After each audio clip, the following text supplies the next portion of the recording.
পাকিস্তানের কারাবন্দী সাবেক প্রধানমন্ত্রী ইমরান খানের স্ত্রী বুশরা বিবি কখনোই তার সাথে বিশ্বাসঘাতকতা করতে পারেন না।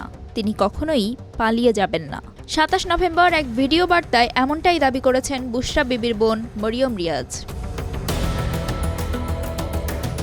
জিও নিউজের প্রতিবেদন বলছে, রাজধানী ইসলামাবাদের ডি চকে বিক্ষোভ সমাবেশের ডাক দিয়েছিল পাকিস্তান তেহরিক ইনসাফ পিটিআই।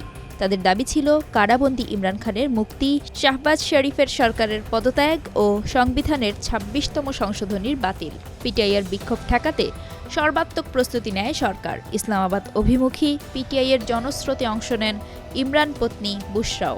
পরিস্থিতি নিয়ন্ত্রণে রাজধানীতে মোতায়েন করা হয় সেনা।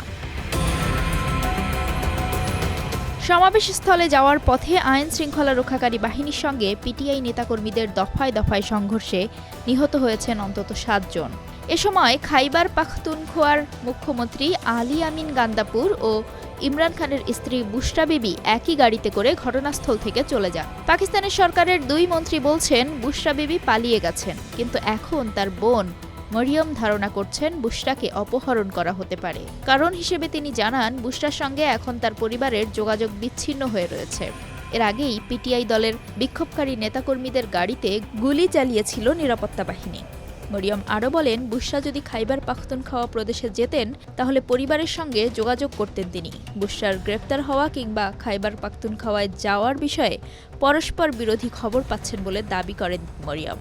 তিনি জোর দিয়ে বলেন, ইসলামাবাদে পিটিআইয়ের ডাকা সমাবেশের কর্মসূচি ব্যাপক সাড়া অর্জন করেছে। বুশরা বিবি কখনোই ইমরানকে ত্যাগ করবেন না, কিংবা এমন পরিস্থিতিতে তিনি কখনোই পালিয়ে যাবেন না।